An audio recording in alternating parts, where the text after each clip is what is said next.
E aconteceu naqueles dias que, enfermando ela, morreu, e tendo-a lavado, a depositaram num quarto alto. E como Lida, uma cidade, era perto de Jope, ouvindo os discípulos que Pedro estava ali, lhe mandaram 2 varões, rogando-lhe que não se demorasse em vir ter com eles. E levantando-se Pedro foi com eles, e quando chegou, o levaram ao quarto alto. E quando as viúvas o rodearam, chorando e mostrando as túnicas e vestes que Dorcas fizera quando estava com elas. Mas Pedro, fazendo-as sair a todas, pôs-se de joelhos e orou, e voltando-se para o corpo, disse: Tabita, ou Dorcas, levanta-te. E ela abriu os olhos, e vendo a Pedro, assentou-se. E ele, dando-lhe a mão, a levantou, e chamando os santos e as viúvas, apresentou-lhe a viva. E isso foi notório por toda a Jope, uma cidade, e muitos creram no Senhor. Amém, meus irmãos? Então nós entendemos aqui o que aconteceu, Irmãos, nesse período que aconteceu isso, a igreja estava num crescimento vertiginoso, irmãos, num crescimento acelerado, a igreja de Cristo. Parte porque Deus tinha cumprido a sua promessa de derramar o Espírito Santo sobre a sua igreja, meus irmãos. E quando a igreja está cheia do Espírito Santo, a igreja não consegue ficar parada, meus irmãos. A igreja se movimenta, a igreja busca almas para Jesus, a igreja fala de Jesus, a igreja faz tudo menos a igreja fica parada. A igreja então estava crescendo, porque Jesus havia dito: ficai em Jerusalém, até que do alto sejais revestido de poder. E Jesus havia cumprido a sua promessa, porque Deus cumpre a sua promessa, meus irmãos. Deus não fica devendo nada para ninguém. O homem pode dever algo para alguém, mas Deus não deve nada para ninguém. E diz a palavra de Deus que os discípulos ficaram em Jerusalém, esperando a promessa do Pai, pedindo, clamando, e diz a palavra de Deus que, cumprindo-se o dia de Pentecoste, todos reunidos no mesmo lugar, Deus derrama o seu Espírito, todos são cheios do Espírito Santo, e agora a igreja está revestida daquele poder e começa a pregar, meus irmãos. E ali mesmo onde os discípulos estavam orando, ali mesmo eles já ganham muitos para Jesus. E aquilo não para ali. Logo alguns dias depois, Pedro e João vão ao templo orar, e logo aquele coxo que estava na porta do templo é curado, meus irmãos. Porque quando o crente ele está cheio do Espírito Santo, ele tem coragem para orar por aquele que está enfermo, meus irmãos. Mas quando o crente ele não está cheio do Espírito Santo, o medo toma conta dele. Então, irmãos, a igreja ela só é igreja quando ela está cheia do Espírito Santo. E por isso naquele tempo a igreja estava crescendo, porque os crentes eles davam lugar ao Espírito Santo de Deus. Para eles era importante estar cheio do Espírito Santo. E não somente isso, a igreja crescia porque havia obediência, meus irmãos. Eles estavam seguindo o ide de Jesus. Jesus havia dito: ide, pregai o evangelho a toda criatura, e eis que eu estou convosco todos os dias. Não era um mandamento em que Jesus havia mandado, meus irmãos, e disse: vão lá e se vira. Não, Jesus disse: eu vos dou poder e vocês não vão sozinhos. Eu estarei convosco, e vos dou poder para pisar escorpiões, se beberem alguma coisa mortífera, não fará dano algum, se tomar picada de cobra, também não vai acontecer nada, porque eu estarei com vocês, e se crerem em meu nome, colocarão a mão sobre os enfermos e eles serão curados. E eles então foram. Por isso a natureza da igreja é ir, é fazer missões. Bom, e um outro motivo que ajudou, infelizmente ou felizmente, a igreja a crescer, que era um ambiente persecutório. Existia perseguição na igreja. A igreja começou a ser perseguida e tiveram que sair, entre aspas, muito entre aspas, aqueles que estão participando do culto de doutrina. Aproveito para fazer um chamado, não percam os cultos de doutrina, porque nós estamos estudando Atos, versículo por versículo, mas nós sabemos que a perseguição contribuiu de maneira positiva para a ampliação do evangelho. Tanto que Tertuliano, um dos pais da igreja, ele escreveu: o sangue dos mártires é a semente da igreja. Porque quanto mais mataram cristãos, e eles pensaram, nós matamos o principal. Quando eles achavam que iam estancar a igreja, eles matavam um, e achavam que estancar a igreja, parece que eles matavam um e apareciam dois. Quando eles afugentavam e achavam que tiravam a coragem de um grupo, ressurgia um outro grupo ainda mais corajoso. E por isso Tertuliano escreveu: o sangue dos mártires, parece que aquele sangue dos seguidores de Jesus, ao cair no chão, faz com que a igreja cresça ainda mais. Incrível. Então esse é o pano de fundo do que está acontecendo aqui. Algum tempo antes de Pedro ir para essa região, ele tinha ido acompanhado de João em Samaria para batizar os crentes. Por quê? Porque Jesus também havia salvado os crentes de Samaria. Não eram só os judeus que tinham vindo à fé, mas agora os samaritanos, com quem os judeus não conversavam, foram chamados à fé também, louvado seja Deus. E para isso, chama os pilares da igreja para ver o que Deus está fazendo nesse lugar. Chama Pedro e João. Quando Pedro e João chegam lá: Filipe, que trabalho você está fazendo aqui? Vamos orar por eles. E na hora que ora por eles, todos são batizados com o Espírito Santo. Então Deus estava trabalhando. E Pedro continua a sua viagem, volta para Jerusalém e logo ele continua de novo. E aí, meus irmãos, isso é só uma introdução. Pedro então, no capítulo 9, alguns versículos antes, ele chega em Lida, na cidade de Lida. E quando ele chega em Lida, meus irmãos, ele encontra Enéas. E esse Enéas, meus irmãos, não era um paralítico de nascença. Diz a Bíblia que ele fazia 8 anos que ele não andava. Irmãos, eu não sei o que é pior: você nascer paralítico, ou você ter andado e depois não andar mais. De toda maneira, Enéas estava privado de algo que ele havia feito. Ele não mais podia fazer as coisas com a liberdade e nas condições com que ele havia feito. Mas diz a palavra de Deus que Pedro pregou a palavra do Senhor. Diz a palavra de Deus que Pedro pregou que Jesus Cristo possuía e possui ainda hoje, meus irmãos, um nome precioso e poderoso, que Paulo diz que naquele dia todo joelho se dobrará e toda língua confessará.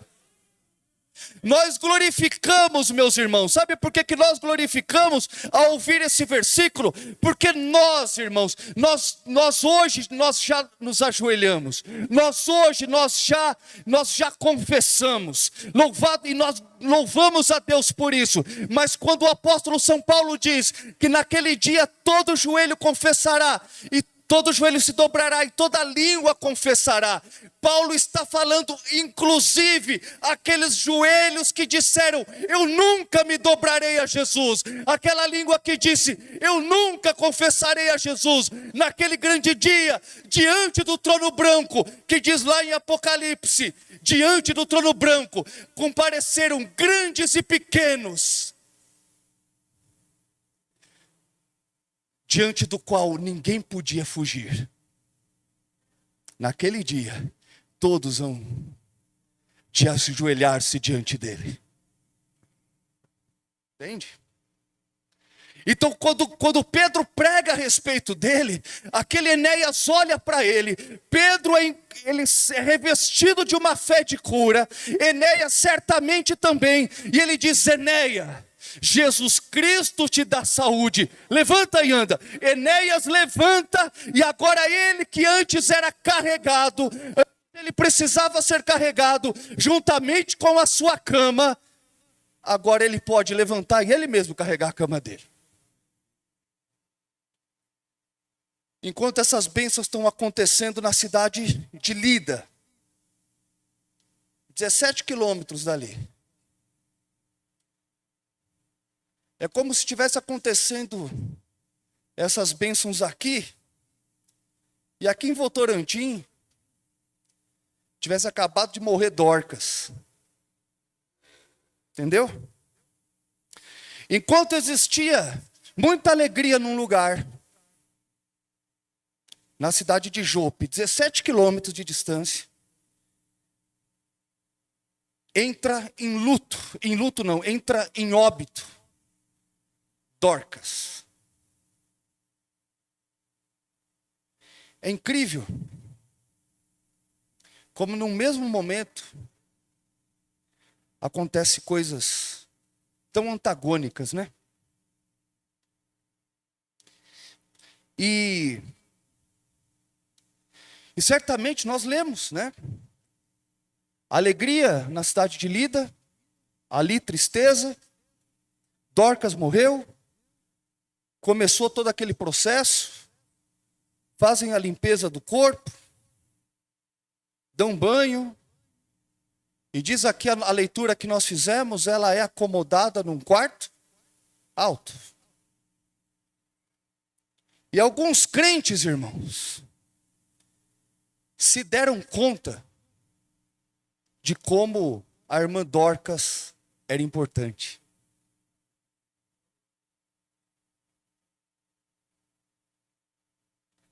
Porque eles falaram assim,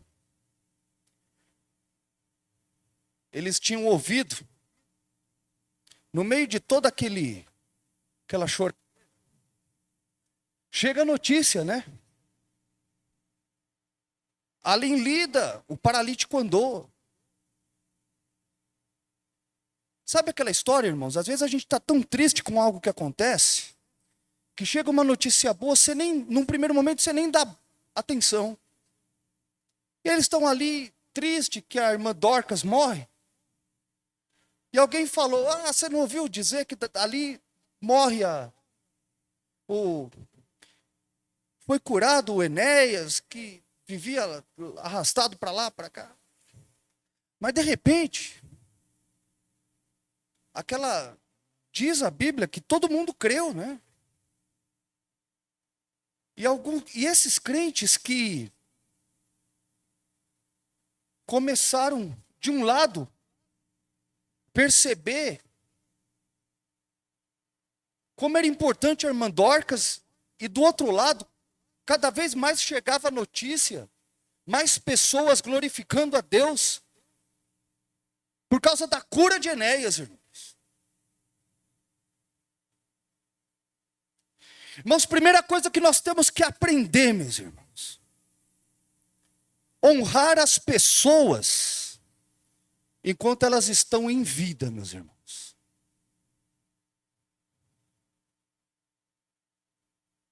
A pregadora, na sexta-feira, falou isso para o senhor, né? A irmã, a missionária Andréia, né?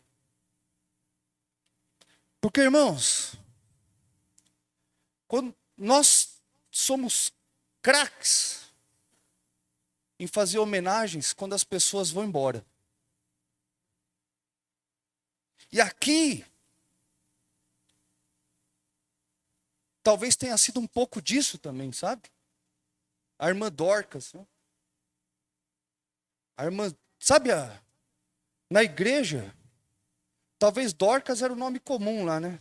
Hoje em dia nós íamos falar da irmã Maria, né? Que geralmente tem a irmã Maria, né, nas igrejas, né? Honrar a pessoa enquanto ela está presente, né? Não depois que vai embora.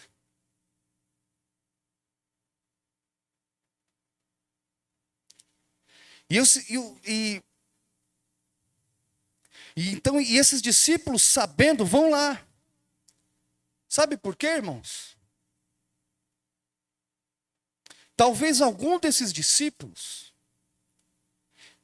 se tornou crente, ou se tornaram crente, irmãos, por causa da irmã Dorcas. O irmão Alexandro aqui contou um testemunho. Eu não sei, irmão Alexandre, se foi na escola dominical que você contou, de um pastor que estava com uma blusa nova. E ele estava na rua, e no inverno, você lembra disso? Você contou esses dias aqui, não faz uma semana, 2 semanas que você contou isso. E esse pastor, e a pessoa estava com fome, e pediu dinheiro a esse pastor, e parece que esse pastor disse assim, olha, eu não tenho dinheiro para dar.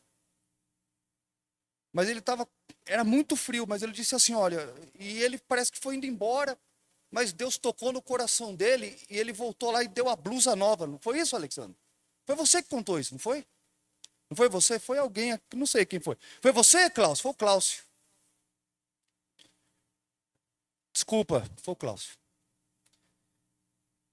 Irmãos, e esse pastor, o Cláudio disse que esse pastor disse, talvez ele, naquele dia, ele não morreu de frio e tenha ganhado mais uma oportunidade de ser salvo.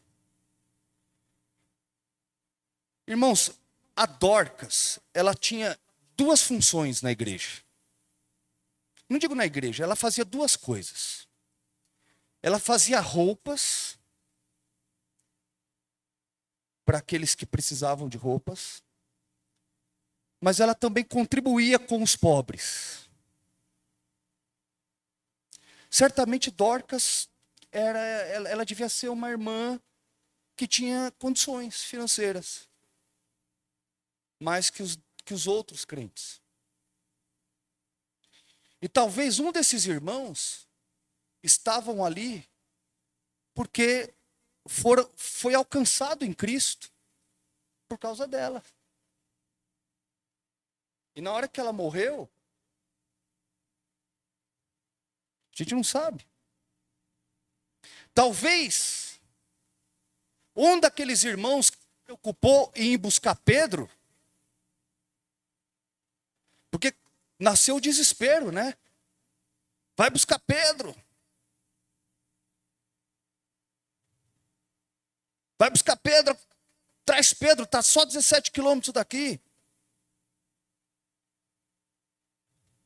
Talvez algum daqueles irmãos que estava ali tenha recebido uma visita da irmã Dorcas num momento em que estava extremamente angustiado.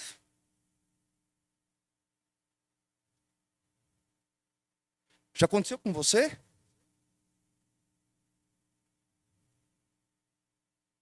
Aconteceu aqui uma vez, não foi comigo. Uns irmãos foram fazer uma visita para uma determinada pessoa, para uma pessoa A. Chegou lá, a pessoa A não estava a pessoa B. E a pessoa B estava extremamente angustiada. E a pessoa disse, que bom que vocês vieram.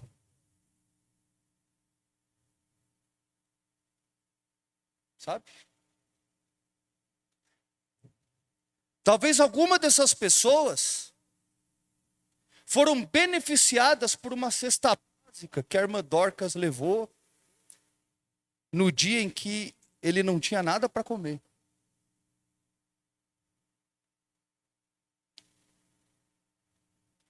Irmãos, um dia eu cheguei em Carapicuíba. Preste atenção no que eu vou dizer, irmãos.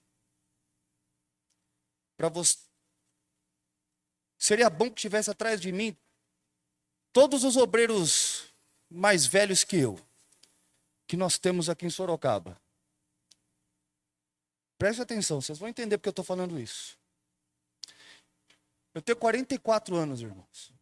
Cheguei em Carapicuíba e tinha um obreiro lá mais novo que eu. Uns 10 anos mais novo que eu. Vocês conhecem o meu jeito, né, irmãos? Eu cheguei lá e catei ele, dei um abraço nele assim, encostei ele no meu peito. Só isso, e soltei. E fui lá para frente. Ronaldo, só isso. Passa 2 dias, esse irmão me liga chorando. Pastor, eu estava aqui limpando a igreja. E eu estava aqui. Eu estava aqui, pastor, com o coração apertado. E eu me lembrei do abraço que o senhor me deu, pastor. E para mim foi o perfeito abraço de Deus que eu estava precisando naquele horário, pastor. Deus usou o seu abraço, pastor, naquele dia, pastor. Eu fui Dorcas na vida daquele irmão aquele dia, mas sem saber. Às vezes, meu irmão, tudo que você precisa é dar o carinho para alguém, sabe?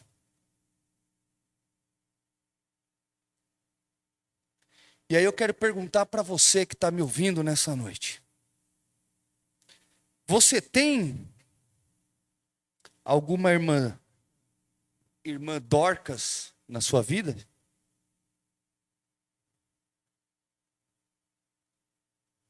Tá bom. Se você é homem, eu vou dar uma dica. Você tem algum Barnabé na sua vida? Porque o Dorcas das mulheres, dos homens, é o Barnabé. Não teve amigo mais amigo que Barnabé. Feche os olhos e pense. Se você tem uma Dorcas ou um Dorcas, um Barnabé, você é feliz, irmão.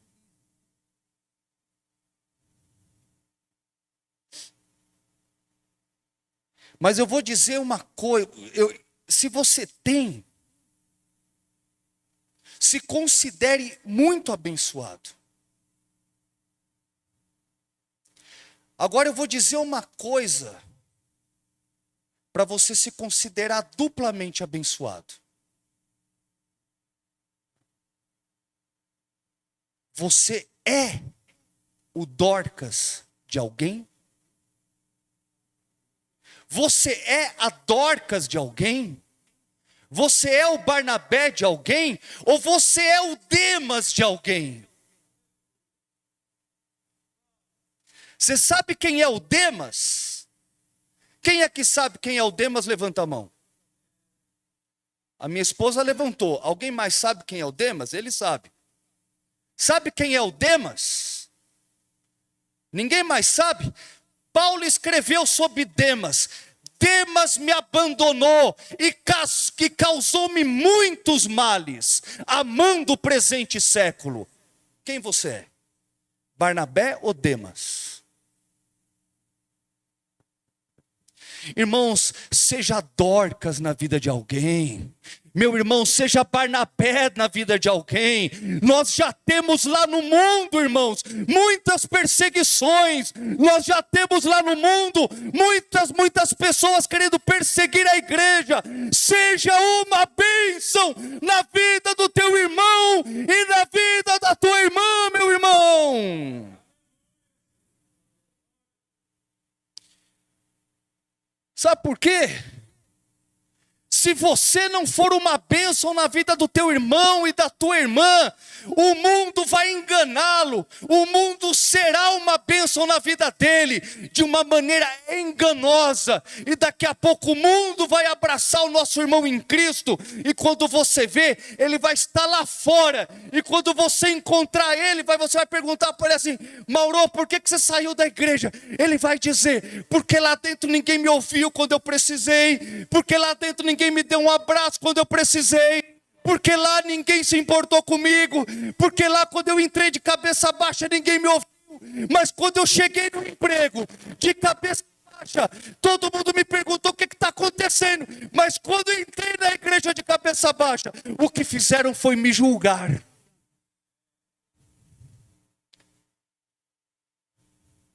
Busca Dorcas, porque não tinha ninguém mais aqui como ela. Está faltando Dorcas. Está faltando Dorcas no nosso meio. Está faltando Barnabé no nosso meio. Às vezes a gente tem muito Demas, mas não é disso.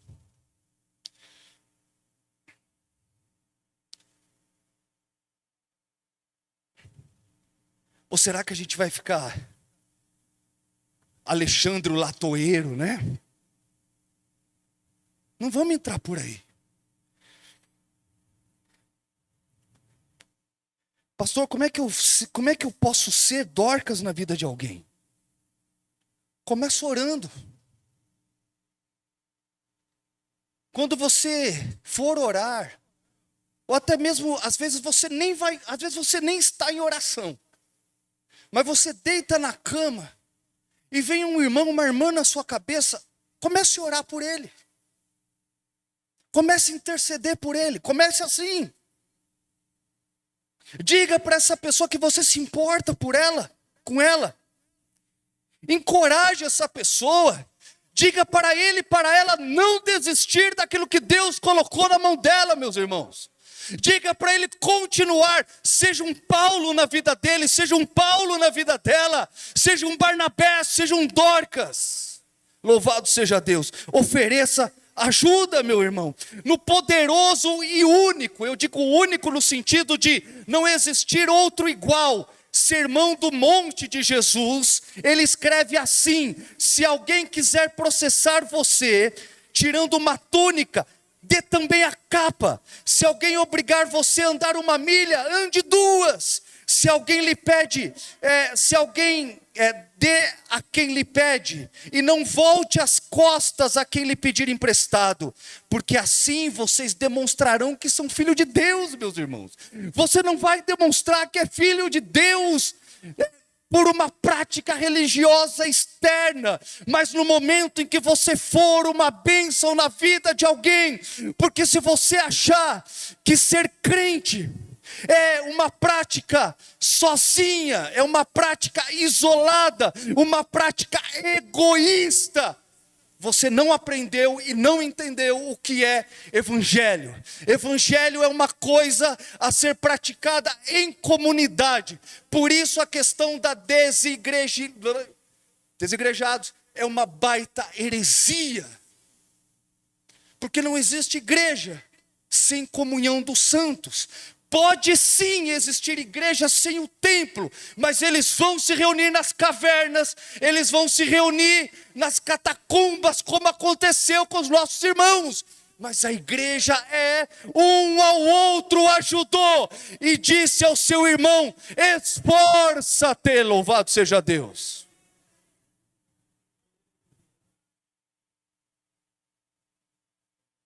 Irmãos, nós já temos a esquerda para nos tacar pedra. Não precisamos engrossar a fileira também. Bom, chegando ao final aqui para terminar. Passando um pouco de tempo que eles foram chamar o Pedro. Chegam os 2 varões lá com Pedro junto. Pedro sobe no quarto alto. Versículo 39. Quando chegou lá, eles o levaram ao quarto do andar superior. Todas as viúvas cercaram Pedro, chorando. Até aí não era de esperar nada diferente. e mostrando as túnicas e vestidos que Dorcas tinham feito enquanto estava com elas. Ou seja, mostrando as obras, mostrando os resultados, mostrando os frutos. Irmãos, eu quero perguntar para você: se você fosse a Dorquinha, se você fosse a Dorcas, ali no quarto superior, aqui em cima, na nossa cozinha, o que é que iam mostrar para o Pedro na hora que ele chegasse?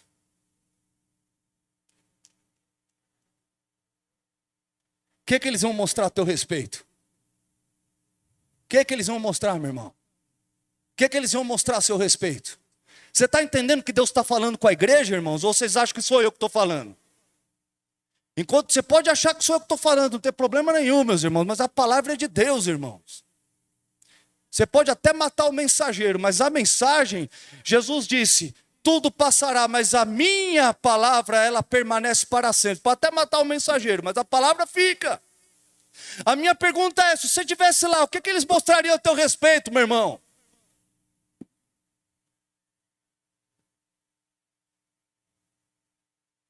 É isso, irmãos.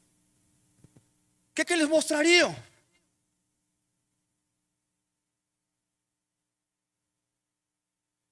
Deixa eu fazer uma pergunta aos irmãos. Te incomoda essa pergunta?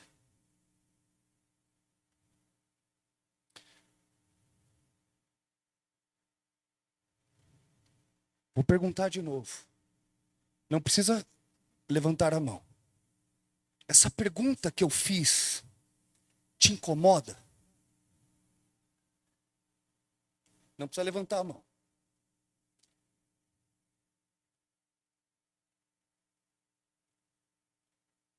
Se te incomoda,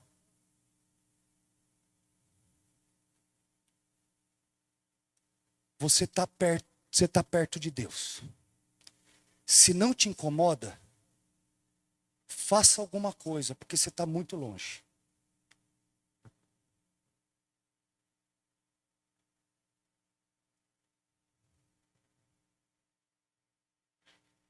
Pastor, quando a gente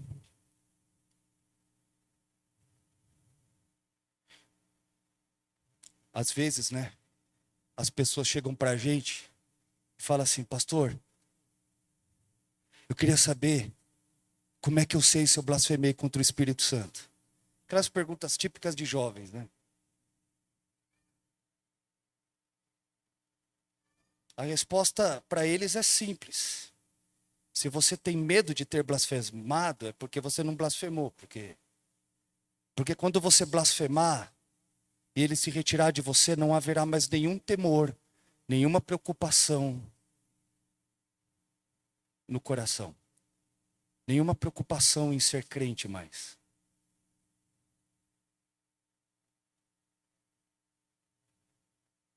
Por mais obscuro que seja o que eu disse, se a pergunta que eu fiz, o que você mostraria para o Pedro, no teu óbito ali, se essa pergunta não te preocupa, eu acho que eu não teria muito, eu preciso fazer algo. Se você não se preocupa, significa que você precisa fazer algo. Urgente. Sabe aquela história que o médico diz assim? É grave. É grave, irmão. É muito grave. Às vezes, eu fico pensando, principalmente agora, né? Eu acho que eu estou entrando numa pseudo-crise da meia-idade, sabe? Ainda não conversei muito sobre isso com a minha esposa, mas a gente fica vigiando os nossos pensamentos e classificando, né? Somente eu que sou... Chegando quase nos 45, 50, a gente começa a pensar. E eu fico pensando assim: será que no final dos meus dias eu terei feito algo grandioso que glorificará o nome do Senhor? Típico pensamento da crise da meia-idade, né? Somente eu, né, que tive um avô que fundou um ministério e centenas de milhares de pessoas, milhares de congregações. E aí eu olho a história de Daniel Berg, que quando tombou, alguém disse. Aí eu vejo Lutero e falo assim: o que eu estou fazendo, né?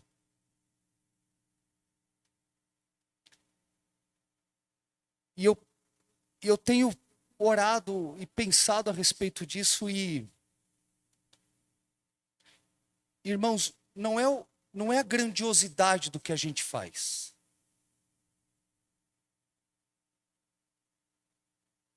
Mas é a certeza de que todo dia, não só quando você vem à igreja, mas é a certeza de que todo dia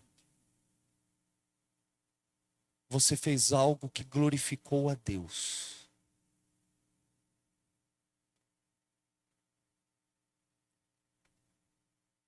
Quando trouxeram as obras de Dorcas, não era o templo que Salomão construiu. Não era. Tampouco a arca que Noé fez. Tampouco o tombar de Golias. Mas aquelas obras falavam. Aquelas obras falavam que ela se preocupava em glorificar a Deus na sua vida, todos os dias. Aquelas obras falavam e testificava de Romanos 12:1, que apresentei os vossos corpos. O vosso corpo é o sacrifício. Ele é o holocausto. Santo, vivo. Não adianta eu querer ser como Salomão, que construiu o templo e morreu idólatra. Praticamente. No fim dos dias. Porque Salomão terminou seus dias tendo adorado todos os deuses das suas esposas.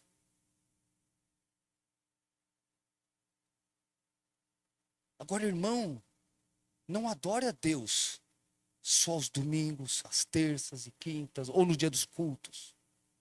Amanhã, glorifique a Deus amanhã. E quando perguntarem para você o que foi que ele fez, o que foi que ela fez, que alguém diga: na segunda-feira, 14 de fevereiro, foi isso aqui. Uma ligação para alguém que estava precisando. Uma oração por quem estava doente. Mas que todo o nosso ser glorifique o nome do Senhor, louvado seja Deus. Irmãos, porque nós não fomos criados para nada mais a não ser glorificar o nome do Senhor. Por isso que a Dorcas era cheia de boas obras. Não é porque ela era candidata ao ministério, mas é porque ela queria glorificar a Deus com a sua vida todos os dias. Amém, meus irmãos? Vamos ouvir o Jonatas louvando ao Senhor e vamos contribuir com os nossos dízimos, ofertas, e vamos então terminar orando. Amém, meus irmãos?